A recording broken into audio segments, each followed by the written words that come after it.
Улаанбаатар захиргаан түгээх сүлжээ компаниас сүүлийн жилүүдэд тогтмол үйлчлэг хийж зөрчлийг тодорхой хэмжээнд бууруулж байгаач иргэд тоомжиргүй ханддагаас болж зөрчил бүрэн арилахгүй байгааг мэргэжилтнүүд хэлж байна.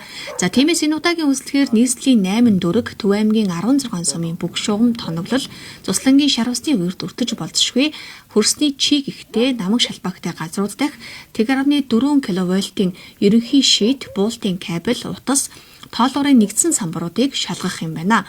Өнөөдөр Улаанбаатар захиргаан түгээх сүлжээ компани Баянзүрх дүүргийн 21-р хороонд ажиллаж иргэдэд зөвлөгөө мэдээлэл өглөө. Хэрэглэгчдийн энэ оруулгын утас нь одоо дундаа ямар ч залгаагүй байх ёстой.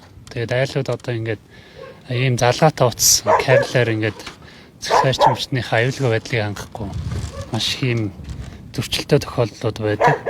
Одоо жишээ нь ингээд газраар явж байгаа энэ кабелүүд гэхэд бүгд залгаатай.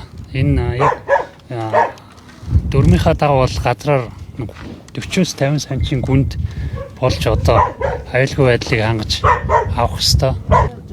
За тэгээ шүн нэг песфас гэл ингээл гал гараад буудаад исэн. Тэгээ гараад ирсэн чи харин энд ингээд аль ашаа машаа энэний ингээд шатаад тэгсэн чи энэ тогны энэ утаснаас ингээд maaслаад ингээд галгалсан байлээ. Тэгээ энэ одоо ийм олон айлын утсууд ингээд явж байгаа юм чинь одоо дахиж гал гарна гэсэн юу бол өндөр байгаа. Шонгоос татсан айл өрхийн захиргааны утас газрын өрснөөс дунджаар 7.5 м өндөрт татагдахаас эхлээд олон стандарт байдаг. За тэр бүр мөрдөгдөхгүй байна. Тиймээс стандартыг баримтлах нь эрсдлийг бууруулна гэдгийг мэргэжлийнхэн онцолж байна. Энэ шийднээс дээшээ гарч байгаа энэ бол яг зориултын одоо хуванцар хоолоогоор бол дээш нь гаргасан байна. За мөн ингээд агаараар татах зориулттай ингээд цаашаа тэр хэрэглэгч рүүгээ те агаараар татаад байшин руугаа орсон мэн энэ бол яг стандартын дагуу явж байгаа. Өмнөх онд гарсан нийт захиргааны гэмтлийн 74% нь хэрэглэгчийн эзэмшлийн шугам тоноглолд гарчээ. Хэрэглэгчийн тоноглолд илэрсэн гэмтлийн 94.8% нь оруулгын утастай, 5.2% нь хувийн эзэмшлийн тулгууртай холбоотой байжээ.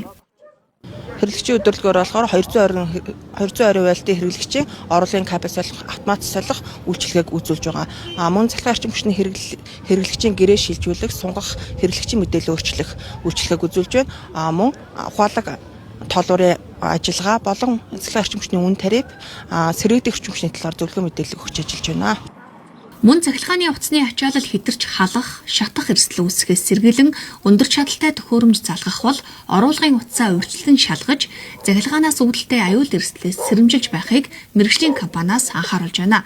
Энэ удаагийн өдөрлөгөөрөө төвөөс асагдмалд суурьшсан нийслэлийн бүх дүрэг Төв аймгийн Баян Чандман сумд жаргалан тосгонд очих явуулын нийт 31 цэгээр дамжуулан иргэд хэрэглэгчдтэй захиргааны арчим хүчтэй холбоотой бүх төрлийн үйлчилгээ мэдээлэл зөвлөгөөг өгч ажиллах юм а.